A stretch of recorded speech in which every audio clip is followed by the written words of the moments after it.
Fais du bruit pour Jésus. Wouh! Yeah. Salut ICF Genève, comment tu vas? T'as la forme? Ouais, ça me fait plaisir d'être là avec vous, avec des amis, la famille, des visages familiers, des frères et des sœurs dans la foi. Et c'est vraiment cool. Chaque fois que je reviens ici, je me dis, je pense qu'à ICF Genève, ce sera toujours un peu la maison pour moi. Et bah oui, je viens m'insérer dans votre petite série, la Dolce Vita. Vous avez eu des bons messages jusque-là? Ouais, vous avez... Ça va. J'aime bien ce petit slogan tiré de l'anglais. If life gives you lemons, make lemonade. Et puis, le message d'aujourd'hui, il s'inscrit tout à fait bien dans cette idée-là, je crois. Mais est-ce que tu as faim d'entendre Dieu dans ce moment?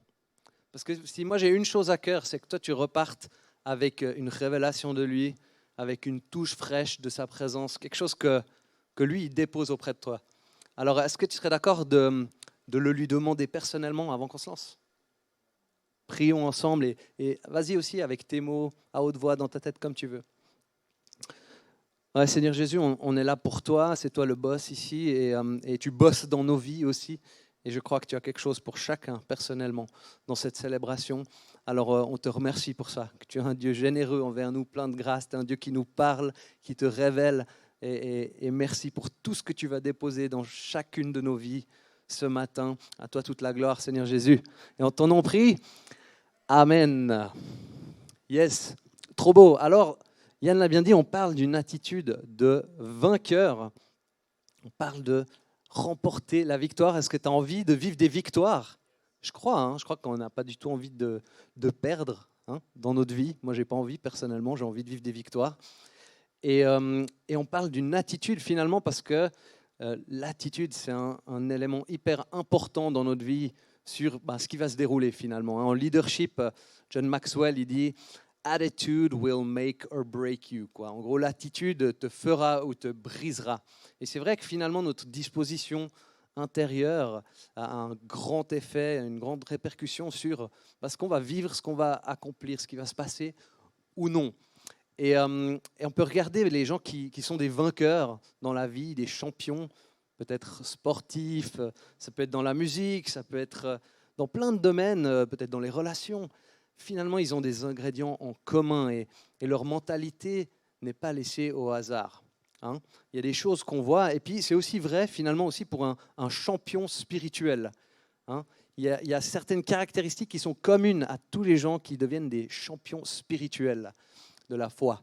Par exemple, l'humilité, je pense que c'est une caractéristique qui est nécessaire, ou le fait d'être enseignable. Ouais, il y en a qui savent. La foi, l'amour, le sacrifice, on est d'accord que sans ces choses, on sait que ça ne va pas fonctionner, quoi. Et puis, il y a un gars dans la Bible qui nous donne plein de clés par rapport à cette idée d'être un champion de la foi, un champion spirituel. C'est le célèbre apôtre Paul, vous le connaissez certainement. J'aime beaucoup Paul parce qu'il couvre tellement bien ces sujets sur comment vivre la vie de foi avec Dieu, en fait, et finalement comment vivre aussi la victoire avec lui. Alors je vous propose de démarrer avec un petit verset de Paul dans Philippiens, où on découvre un petit peu sa mentalité, sa logique, son mindset. C'est Philippiens 3, 13 à 14, et si tu veux suivre aussi avec ta Bible, sens-toi libre. Frères et sœurs, je n'estime pas m'en être moi-même déjà emparé, mais je fais une chose, oubliant ce qui est derrière et me portant vers ce qui est devant, je cours vers le but pour remporter le prix de l'appel céleste de Dieu en Jésus-Christ. Et donc, on voit que Paul court pour remporter la victoire. Certainement qu'il avait déjà de nombreux acquis à ce stade de son ministère et il pourrait s'arrêter peut-être sur beaucoup de choses qu'il avait déjà vécues, accomplies. Mais non, Paul, sa mentalité, c'est ce qui est derrière, c'est passé. Je sais qu'il y a encore des nouvelles choses à vivre. Je sais qu'on peut aller encore plus loin, en fait. Ça, c'est un mindset de vainqueur. Et donc, il adopte cette mentalité. Il fait ce choix de courir pour remporter la victoire. Et j'ai eu la chance de prêcher sur le sujet de la grâce récemment, et puis de donner deux définitions finalement qu'on peut trouver dans le Nouveau Testament de la grâce. Et la première, on la connaît bien, mais la deuxième, souvent un peu moins. La grâce, en gros, c'est la faveur imméritée, tout simplement. Hein, la bonté de Dieu envers nous qui ne le méritons pas. Et c'est tellement cool et c'est tellement notre point de départ, finalement, avec Dieu. Mais Paul, il parle aussi de la grâce d'une autre manière, à un moment donné. Et il parle de tout ce qu'il a fait, tout ce qu'il a travaillé, tous les efforts qu'il a mis, entrepris, en fait, avec et pour Dieu. Et puis après, il dit, ça, c'était la grâce de Dieu à l'œuvre en moi. Donc, on voit la grâce aussi comme une puissance qui est active en nous et qui produit de grands efforts. C'est pour ça que je peux dire aujourd'hui que la grâce qui agit en toi fait de toi un champion de la foi, ou une championne aussi. J'ai eu de la chance d'apprendre beaucoup sur le combat, la victoire, mais aussi la défaite au travers de mon sport que je pratiquais dans la jeunesse. C'est l'escrime que j'ai pu faire en sport de compétition. Et puis c'était riche en leçons sur la persévérance, le mental dans le sport. Et puis finalement l'entraînement de ce qu'on appelle les fondamentaux. Alors est-ce que tu sais ce que sont les fondamentaux en escrime ? Peut-être que tu te dis, c'est quelque chose qui a un rapport avec la main, le sabre, hein, parce que voilà, c'est un sport de combat avec sabre ou épée, ça dépend de la discipline dans l'escrime, il y en a 3. Mais finalement, les fondamentaux en escrime, c'est le travail de jambes. Ouais. Et du coup, j'ai passé des heures et des heures à faire des fondamentaux pour l'escrime, au moins 3 à 5 fois par semaine, une demi-heure en début de chaque entraînement. Et puis comme c'est un truc qui est absolument passionnant, je propose de te montrer un petit peu à quoi ça ressemble. Ça te dit ? Donc on mettait toujours le gant. Alors je t'ai ressorti mon bon vieux gant d'escrime qui pue. Oui.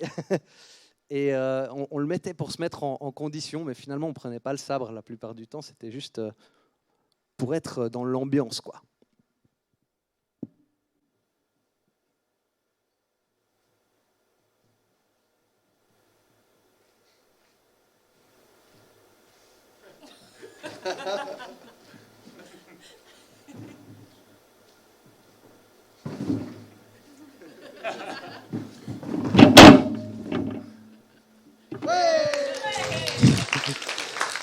Bref, il y a encore 2-3 restes. Et ça, c'était le pain quotidien de l'escrimeur de compétition, quoi. Il fallait en bouffer. Finalement, pourquoi ? Parce qu'en fait, celui qui avait les meilleurs fondamentaux, des meilleures jambes, il savait mieux se déplacer, il gérait mieux la distance, il gagnait, comme dans beaucoup de sports de combat, en fait. Et il devait aussi faire pas n'importe quoi avec son sabre, bien sûr, mais voilà, c'était ça le fondement de tout ça. Et moi, je trouvais intéressant cette question de dire, mais finalement, dans la foi, c'est quoi aussi nos fondamentaux ? C'est quoi les piliers, en fait, qui tiennent tout le reste en place ?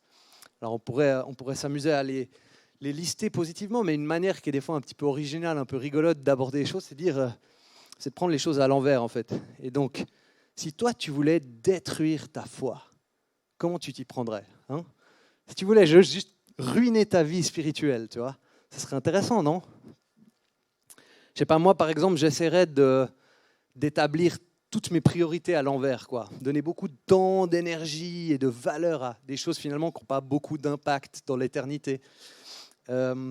J'essaierais de ne pas trop me laisser toucher, transformer par la Bible, hein, parce que finalement, j'inventerais un peu peut-être ma propre foi, mes propres théologies, des trucs comme ça peut être cool.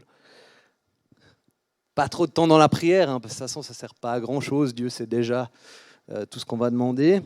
Et puis, je ne viendrai pas trop aussi à ces moments en fait, où le corps du Christ il se rassemble pour vivre un moment avec Dieu, d'être au contact des autres croyants, de partager la foi avec d'autres. Non. Bien sûr, je remplirai mon agenda pour qu'il n'y ait juste absolument pas de temps pour moi personnellement avec Dieu. Et puis j'essaierai de faire plein de mélanges avec ma foi, pas de discerner ce qui est de Dieu puis ce qui est de l'ennemi, de prendre ce que le monde nous propose et puis le message de la Bible, puis faire un beau petit mélange avec tout ça là. Une bonne tarte à la foi et au monde. Et puis aussi, j'essaierai surtout de ne pas comprendre ma foi, hein, parce que finalement, les émotions, c'est mieux. Tu vois un petit peu le truc ? Et quand on essaie de détruire quelque chose, on comprend vite sur quoi elles reposent, ces choses, et quels sont les fondements. Et puis finalement, de réfléchir à cette logique de sabotage, eh ben, c'est important pour nous. Parce qu'en fait, il y a un saboteur. Il y a réellement quelqu'un qui est à l'œuvre pour détruire notre foi, notre vie spirituelle. Hein, c'est l'ennemi, le diable. Il a plein de noms. Et puis lui, il a un objectif dans sa vie, c'est de faire de nous des losers, nous compromettre, nous rendre impuissants, impertinents vis-à-vis de la foi, vis-à-vis de Dieu, vis-à-vis de notre appel, puis de ce qu'on est censé vivre. Alors je te propose un petit passage d'Éphésiens qui nous parle en fait de son œuvre, et puis qui parle aussi finalement de ce que Jésus nous offre. Et donc il y a ce contraste entre ces deux forces qui sont en opposition. Éphésiens 2, 1-7. Quant à vous, vous étiez morts à cause de vos fautes et de vos péchés que vous pratiquiez autrefois, conformément à la façon de vivre de ce monde, conformément au prince de la puissance de l'air, de l'esprit qui est actuellement à l'œuvre parmi les hommes rebelles. Nous tous aussi, nous étions de leur nombre. Notre conduite était dictée par les désirs de notre nature propre, puisque nous accomplissions les volontés de la nature humaine et de nos pensées, et nous étions, par notre condition même, destinés à la colère, tout comme les autres. Mais Dieu est riche en compassion, à cause du grand amour dont il nous a aimés, nous qui étions morts en raison de nos fautes. Il nous a rendus à la vie avec Christ. C'est par grâce que vous êtes sauvés. Il nous a ressuscités et fait asseoir avec lui dans les lieux célestes, en Jésus-Christ. Il a fait cela afin de montrer dans les temps à venir l'infinie richesse de sa grâce par la bonté qu'il a manifestée envers nous en Jésus-Christ. Et donc, tu vois bien ces deux forces en opposition et ce passage qui nous parle du prince de l'air qui est à l'œuvre parmi les hommes rebelles. Mais dans d'autres passages du Nouveau Testament, on comprend qu'il n'est pas seulement à l'œuvre parmi les hommes rebelles, mais il vient aussi attaquer finalement la vie du croyant, s'il peut. Et c'est là que cette deuxième partie de notre identité en Christ, qui on est en Dieu, elle devient hyper importante. Hein ? Parce que finalement, son danger à lui, à l'ennemi, c'est si nous, on sait qui on est et on sait ce qu'on a reçu, là, il est mal. Là, il est vraiment mal. Mais s'il peut agir sur cette identité, alors il gagne un petit terrain où il peut venir nous embêter, quoi. Et puis, elle le dit, dans son enfance, sa scolarité, elle a toujours eu des difficultés en sport, et elle a même échoué en sport à l'école primaire. Et puis, finalement, cette question était très liée à comment ses profs, en fait, parlaient dans son identité vis-à-vis du sport. Elle a eu des profs qui ne l'ont pas du tout encouragée et soutenue. Il y en a un qui s'est moqué d'elle par rapport à ses résultats sportifs. Et puis, finalement, il y a quelque chose qui est entré dans la croyance d'Élodie, dans son identité, qu'elle n'était pas sportive. Et puis, elle a eu la chance d'épouser un sportif. Et avec le partage des passions, et puis finalement d'entendre en fait d'autres choses sur elle-même en lien avec la question du sport, elle a pu vivre des transformations, entendre des vérités finalement sur ce sujet, qu'elle pouvait très bien progresser en sport et trouver du plaisir là-dedans. Et c'est quelque chose qu'elle a découvert et aujourd'hui qui fait partie de son identité, qu'elle dit est une grande sportive sous l'Éternel. Alors je te propose une petite photo pour illustrer ça. Je ne sais pas si on l'a vu. Voilà. Elle dit qu'il fait ses dips assistés à la maison. Et je crois qu'elle a du plaisir à faire du sport. C'est un hobby qu'on peut partager aussi en commun, du coup. Et puis, elle fait des progrès. Finalement, avec l'ennemi, notre identité en Christ, c'est exactement la même chose. L'ennemi vient nous attaquer avec un mensonge pour nous rendre impuissants, finalement. Et on a besoin d'entendre ces vérités sur qui on est vraiment avec Dieu pour marcher dans la victoire avec lui. Cet ennemi, il utilise le péché sous toutes ses formes pour nous compromettre. C'est sa stratégie, c'est comme ça qu'il vient nous atteindre. Mais on a la victoire avec Dieu. Et cette victoire avec Dieu, elle concerne spécialement le péché. Il nous a offert cette victoire-là. Et pour que le croyant vivent dans la victoire avec Dieu, il y a deux choses qui sont vraiment importantes. Parce que tu as déjà entendu que le Nouveau Testament, il parle de toi et moi comme des brebis. Mais cet animal glorieux. Et finalement, si on a envie de marcher, de vivre dans cette victoire avec Dieu, on a besoin, comme le mouton, d'être avec le bon berger. Je ne sais pas si tu as déjà vu, je crois qu'il y a une vidéo sur YouTube qui circule d'un mouton qui s'est échappé du troupeau. Et puis, il a sa fourrure, je ne sais pas comment on appelle, sa toison là, sa laine, pardon, qui a grandi. C'est une espèce de mouton apparemment très poilu. Et puis, en fait, on ne voit plus sa tête quasiment, c'est une espèce de grosse boule de poils. Finalement, c'est ça qui se passe si on s'éloigne trop du troupeau, du berger. On a besoin du bon berger qui vient tondre des parties de notre vie, c'est pour notre bien. Et puis, le troupeau, il offre une sécurité aussi, une protection, parce qu'il reste proche du berger pour entendre sa voix.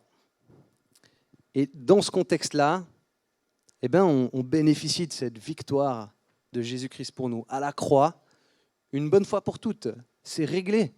Et en même temps, c'est une puissance qui est à l'œuvre dans nos vies chaque jour pour vivre des transformations réelles, pour vivre une différence par rapport à cette question du péché.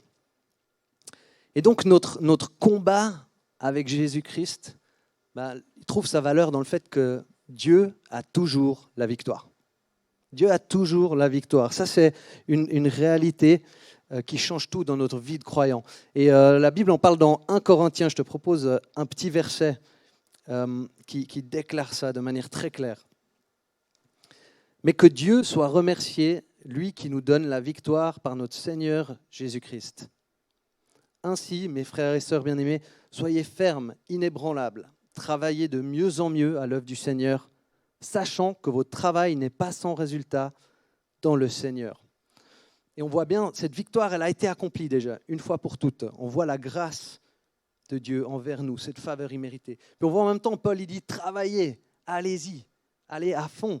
Et ça, c'est cette illustration de la grâce qui est à l'œuvre en nous, une puissance à l'œuvre qui produit des efforts.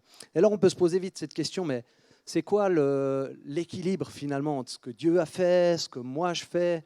Ça peut être un peu difficile des fois de comprendre ça. Et une fois j'ai entendu expliquer de la manière suivante, je trouve que ça fait du sens. C'est un peu schématique, mais on comprend. Notre part, c'est le 1% du truc, quoi. Et puis la part de Dieu, c'est 99%. Et notre 1%, on le donne à 100%. Mais finalement, on comprend que ce n'était pas grand-chose dans le grand tableau. Et ce qui compte, c'est les 99% de ce que Dieu a apporté. Et donc, dans ce verset, il dit « Soyez fermes, inébranlables, travaillez de mieux en mieux ». Ce qui nous invite, en fait, finalement, à la persévérance. C'est cette idée de continuer à bosser en faisant des ajustements. On a un autre petit verset du Nouveau Testament, cette fois-ci dans Romains, qui parle de cette réalité. C'est Romains 5, 3 à 5. Bien plus, nous sommes fiers même de nos détresses, sachant que la détresse produit la persévérance, la victoire dans l'épreuve, et la victoire dans l'épreuve, l'espérance. Or, cette espérance ne trompe pas, parce que l'amour de Dieu est déversé dans notre cœur par le Saint-Esprit qui nous a été donné. La persévérance amène la victoire amène l'espérance, et cette espérance est fondée dans l'Évangile et l'amour de Dieu. C'est vraiment une bonne nouvelle pour nous. Et Lou, oui, c'est aussi une bonne nouvelle pour toi, mon ami américain de la célébration d'avant. Et toi, peut-être en ligne, si tu nous écoutes et que tu t'appelles Lou. Je me perds.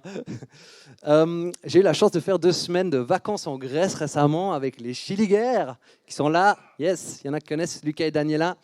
C'est vraiment un couple génial, une famille géniale. Et puis on a passé un super temps avec eux en vacances à Ithaque. Et puis Lucas, c'est un grand chasseur sous-marin, donc la pêche sous-marine, hein, où il descend en apnée et puis avec un fusil harpon, tirer des poissons. Et puis moi, j'avais déjà fait un tout petit peu, un peu d'initiation à tout ça, mais on va dire que c'est vraiment cette année avec lui que j'ai pu un peu découvrir ce sport. Et c'était intéressant de voir en fait la différence finalement entre quelqu'un qui débutait et puis quelqu'un qui avait à peu près 20 ans d'expérience. Et donc, Lucas, avec le fruit de ses années de persévérance, est capable de descendre en apnée jusqu'à 30 mètres, où il a déjà eu tiré des mérous, 30 mètres de profondeur. Je ne sais pas si vous imaginez un peu ce que ça représente, mais ça fout un peu les jetons de descendre profondément dans la mer, et puis surtout quand tu ne peux pas respirer. Et puis Stéphane, avec ses petits temps de découverte et d'apprentissage, arrive encore à descendre à 6-7 mètres, éventuellement tirer un mérou, mais par le haut pour ne pas descendre 1 mètre de plus, histoire que mes poumons n'explosent pas. Et donc, on voit qu'en fait, si on s'intéresse à quelque chose pendant suffisamment longtemps, à y travailler, au début, il devait apprendre beaucoup par lui-même, et puis maintenant, grâce à YouTube, c'est peut-être plus facile, mais il a fallu persévérer, faire des ajustements. Finalement, il y a un fruit et un résultat de ça. Donc, on sait qu'on a cette victoire en Dieu, en Jésus-Christ. Et la question, ah ouais, on n'a pas vu les photos. Ça vient. Ah, voilà. Donc, ouais, voilà. Donc, vous voyez, là, c'est illustré avec les deux poissons. On voit la différence, les années d'expérience. Et puis, ça, c'est aussi une espèce qui est plus difficile à tirer, que je n'ai, moi, pas réussi à atteindre cette année. Et puis, on a fait des super bons repas avec tout ça.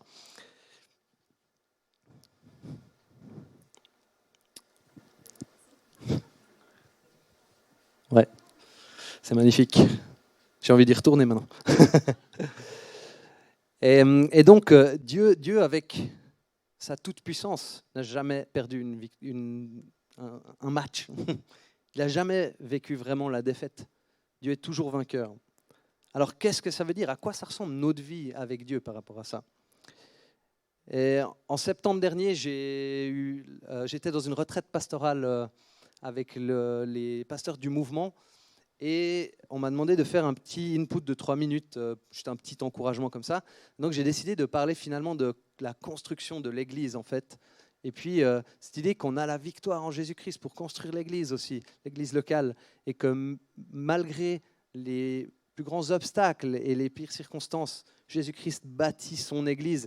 Les portes de l'enfer ne peuvent rien faire contre cette Église. Et voilà, j'ai fait mon petit input et puis ça s'est passé, c'était cool. Et je suis rentré à la maison, c'était en septembre 2021. Et puis en mars 2022, j'ai dit, aïe, aïe, aïe, il y a mon compte Facebook qui est en train de dépérir. Je n'y suis pas allé depuis tellement longtemps, il faudrait juste que j'aille jeter un coup d'œil, voir ce qu'il en est. Puis dans Messenger, je tombe sur un message en fait, d'un des pasteurs du mouvement qui m'a écrit et puis qui me dit...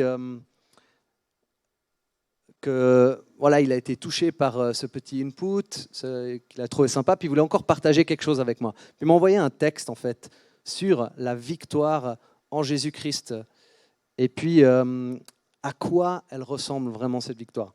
Et je ne vais pas te lire tout le texte parce qu'il est trop long, mais je vais te donner juste un petit passage pour que tu vois l'idée générale.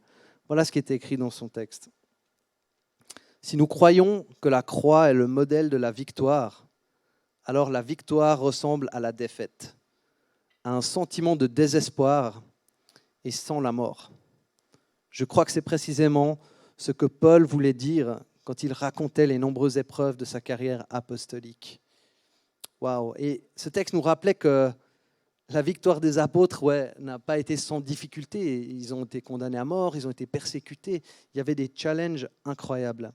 Et moi, je lis ce texte et le pasteur qui m'a envoyé ça, c'est Andrei Ivanov, qui est le pasteur d'ICF Kiev. Et je réfléchis à tout le truc. Septembre, je fais ce petit input. Il me répond. Là, je suis en mars en train de découvrir son message. Donc, je ne sais pas combien de mois plus tard. Et puis en février, juste avant, il y a la guerre qui a éclaté dans son pays. Et lui, il vit cette réalité de comment être pasteur, comment vivre les réalités de Jésus-Christ dans un pays qui est déchiré par la guerre. Ou je ne sais pas ce que ça fait d'être pasteur dans ces conditions-là, mais je pense qu'il y a tout qui n'est pas pareil, quoi. Et peut-être qu'ils ont perdu des amis proches, je ne sais pas. Mais Ça m'a pas mal chamboulé de voir ce concours de circonstances dans le temps. Et puis du coup, je lui ai écrit un petit message pour l'encourager et dire, ouais, vas-y, peut-être que ça ressemble à la défaite aujourd'hui, mais tu es en train de vivre cette victoire en Jésus-Christ. Et c'est ça que j'ai envie de nous laisser aujourd'hui. C'est que cette victoire, elle ne ressemble pas toujours à la victoire au premier abord. Et même très souvent, il y a le plus grand désespoir juste avant de remporter la victoire. Quand tout a l'air foutu, c'est là qu'elle se présente, quand il n'y a plus aucun espoir. Et c'est exactement ce qui s'est passé avec les disciples et Jésus. Quand ils ont vu leur maître, qu'ils ont suivi pendant 3 ans, pour lesquels ils ont tout lâché, ils ont tout abandonné, ils l'ont vu aller à la croix et mourir. Et là, ils ne comprenaient plus rien. C'est pourquoi il est mort, on fait quoi maintenant, c'est qui qu'on suit. Il n'y a plus aucun espoir. Jésus-Christ est mort. Mais 3 jours plus tard, il ressuscite, il se relève d'entre les morts et il remporte la plus grande victoire que l'humanité n'ait jamais vue et ne verra jamais. La plus grande victoire pour nos vies personnellement, la plus grande victoire pour ceux qui mettront leur foi en lui, pour l'Église.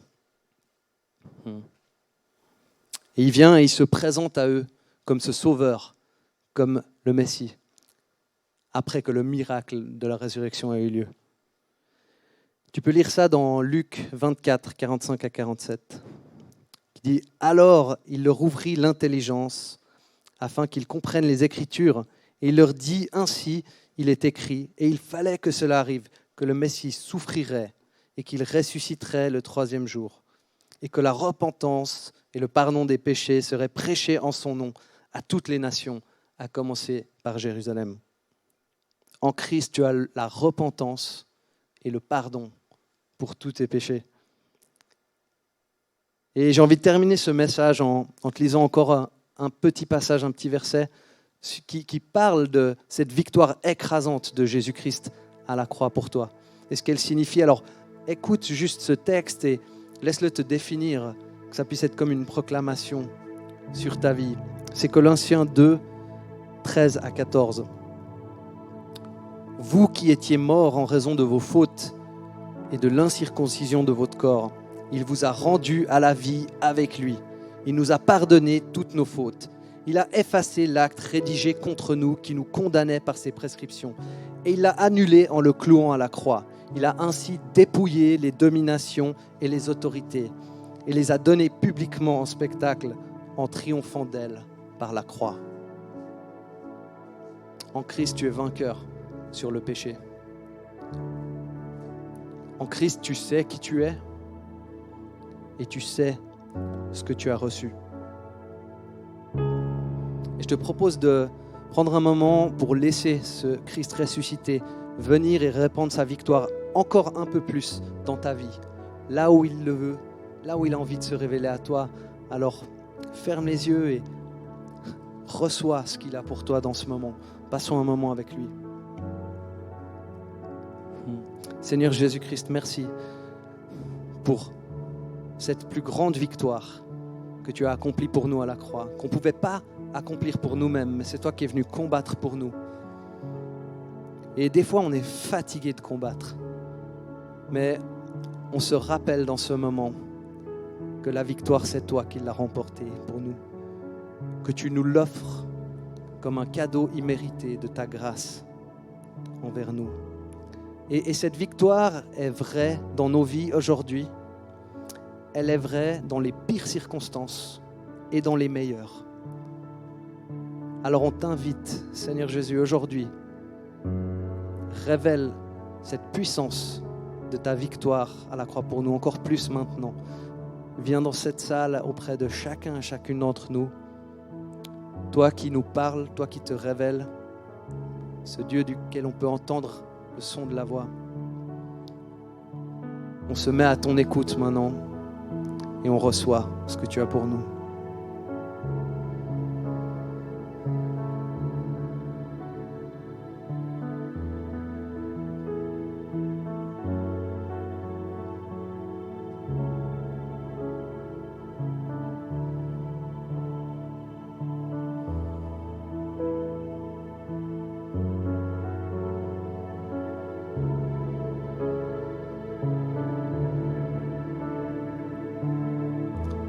sais pas, j'ai cette phrase, je crois que Dieu a envie de proclamer dans ta vie, que tu puisses l'entendre, la méditer.